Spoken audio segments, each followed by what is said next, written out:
सभापति महोदय, मैं बहुत बहुत धन्यवाद करना चाहती हूं कि आपने ये जो हमारे भारतवर्ष का अमृत काल है, इस अमृत काल के जो आने वाले 25 वर्ष हैं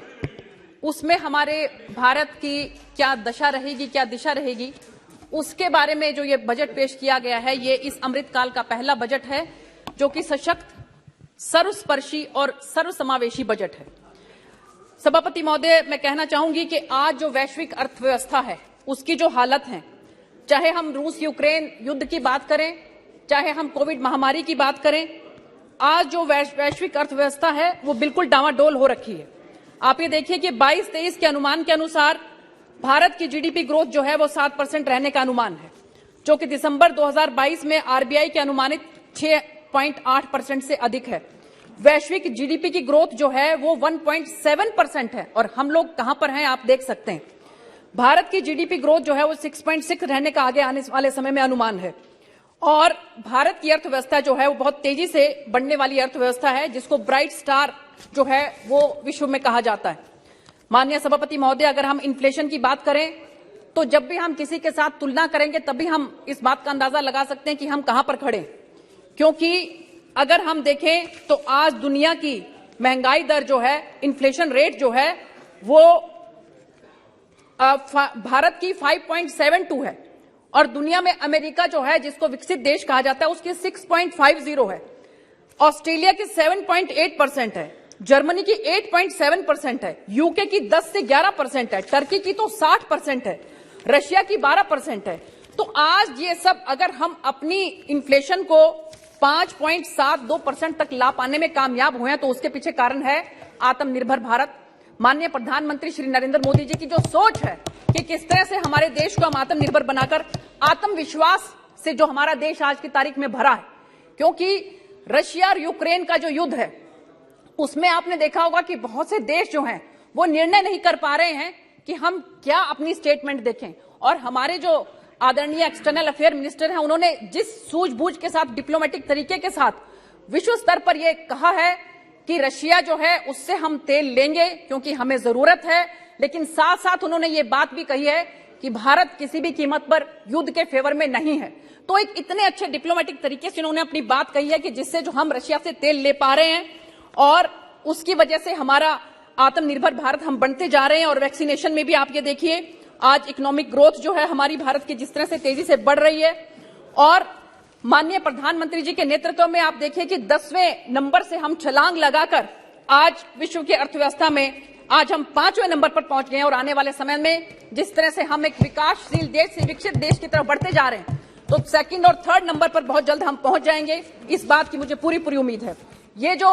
सर्वस्पर्शी और सर्वसमावेशी बजट है, इसके अंदर हम चाहे युवा की बात करें, महिला की बात करें, किसान, ओबीसी, एससी, एसटी, किसी क्लास की बात करें, सबका कुछ ना कुछ इसके अंदर जो है उनको कोई ना कोई इसमें फायदा मिलने वाला है।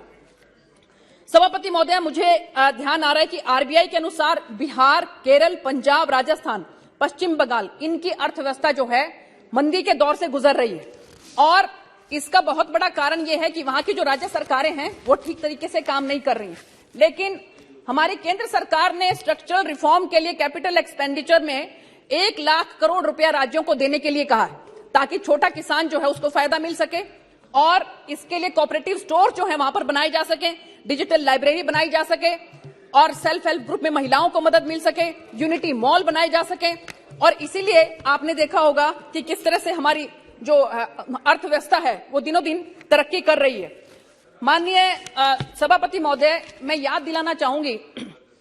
कि लालू यादव जी जब रेल मंत्री होते थे तो 2008-9 में उन्होंने 37,500 करोड़ रुपए का बजट पेश किया था और 155 किलोमीटर के करीब उन्होंने कंप्लीट किया था रेलवे ट्रैक को। और उसके बाद 8-9 में उन्होंने 350 किलोमीटर। और उसके बाद जब ममता दीदी आई तो ममता दीदी ने यह क्लियर किया कि based on the review it is very clear that the unrealistically high target set in the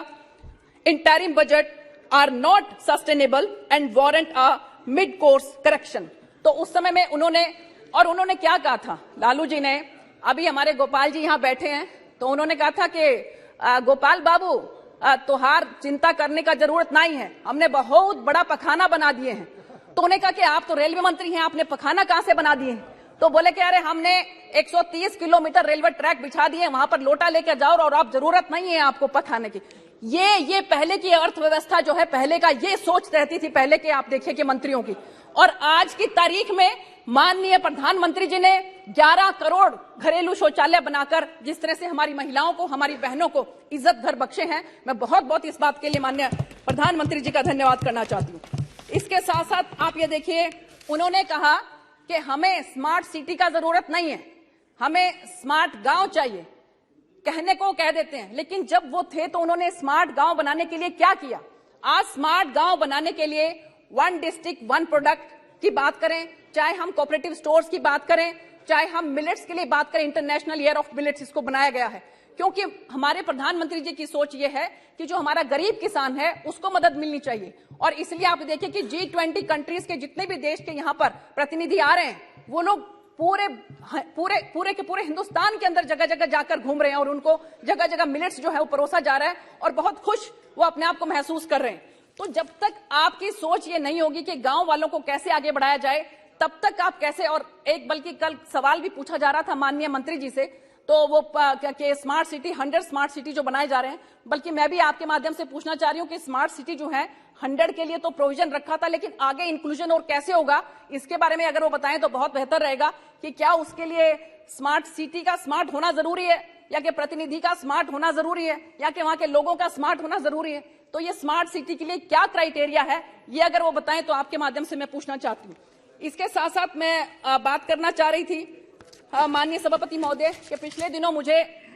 जो है पंजाब में जाने का मौका मिला, लुधियाना में गुरुओं की धरती है, और वहां पर जिस तरह से लोग जो हैं आज की तारीख में बहुत ज्यादा परेशान हैं, क्योंकि सिक्योरिटी के मामले में चाहे हम देखें, चाहे वहां पे अर्थव्यवस्था के मामले में हम देखें, क्योंकि मेरा जो लोकसभा है वो बिल्कुल बॉर्डर पे आता है और हमारी कोशिश है कि हमारे युवा नशे से दूर रहें। पर ਤੁਹਾਨੂੰ पता ही है कि वो ਜਿਹੜੇ मुख्यमंत्री ने वो पहले ਇੱਥੇ सांसद भी होंदे सी, ਤੇ ਉਹਨਾਂ ਨੇ ਕੀ ਕੀਤਾ ਹੈ ਉੱਥੇ ਜਾ ਕੇ, ਨਸ਼ੇ ਚੋਂ ਕਿਵੇਂ ਗੱਲ ਕਰ ਸਕਦੇ ਨੇ ਜਿਹੜੇ ਆਪ ਨਸ਼ੇ 'ਚ ਰਹਿੰਦੇ ਸੀ। ਤਾਂ ਇਸ ਕਰਕੇ ਮੈਂ ਤੁਹਾਨੂੰ ਰਿਕੁਐਸਟ ਕਰਦੀ ਹਾਂ ਕਿ ਪੰਜਾਬ ਦਾ ਜਿਹੜਾ ਹੈ ਉਹ ਸੈਂਟਰ ਦੀ ਸਰਕਾਰ ਹੈ ਉਹ ਧਿਆਨ ਰੱਖੇ। ਉਹ ਗੁਰੂਆਂ ਦੀ ਧਰਤੀ ਹੈ ਤੇ ਉੱਥੇ ਲੋਕੀ ਜਿਹੜਾ ਨਾ ਉਹ ਬੜਾ ਚਾਹੁੰਦੇ ਨੇ ਕਿ ਉਹ ਹਰਿਆਣਾ ਜਾ ਕੇ ਆਪਣਾ ਬਿਜ਼ਨਸ ਕਰ ਸਕਣ। ਤਾਂ ਇਸ ਕਰਕੇ ਮੈਂ ਕਹਿ ਰਹੀ ਸੀ ਕਿ ਜਦੋਂ ਵੀ पंजाब तुसी भी, तुहानू भी जो मौका मिले जान का, तुसी उत्थे जाके वेखना कि इत्थे साडी बीबी बैठी सी, वो भी कह रही सी। देखिए सरकार ने जो एक्स्ट्रा लॉन्ग स्टेपल कॉटन के लिए कहा है, अगर, क्योंकि मेरा जो इलाका है वहां पर भी कॉटन बहुत ज्यादा उगता है, तो आप देखिए यहाँ पर सभापति महोदय कि उसको पीपीपी के माध्यम से वहां पर प्रोडक्शन जो है हमारी आज की तारीख में 3,50,000 से 4 लाख बेल्स होती है, और एक बेल जो है वो 170 किलोग्राम के बराबर होती है, और हमारी 1 मिलियन की जो है हमारी कंजम्पशन है। आप ये देखिए, तो कम से कम भी आप अगर मान के चलें 6 लाख बेल्स जो है हमें इंपोर्ट करने पड़ते हैं। सरकार की ये कोशिश है कि एक्स्ट्रा लॉन्ग स्टेपल कॉटन जो है पीपीपी के माध्यम से वहां पर बढ़ाया जाए, ताकि हम लोगों को इंपोर्ट ना करना पड़े। मैं चाहती हूं बीबी हरसिमरत कौर भी सी, ਅਸੀਂ भी, मेरा भी ਜਿਹੜਾ इलाका ਉੱਥੇ कॉटन बहुत ज्यादा उगदी है, ਤੇ ਉੱਥੇ ਜੇ ਆਪਾਂ ਇਹ ਕਰਾਂਗੇ ਤਾਂ ਸਾਡੇ ਕਿਸਾਨਾਂ ਨੂੰ ਬਹੁਤ ਲਾਭ ਮਿਲੇਗਾ।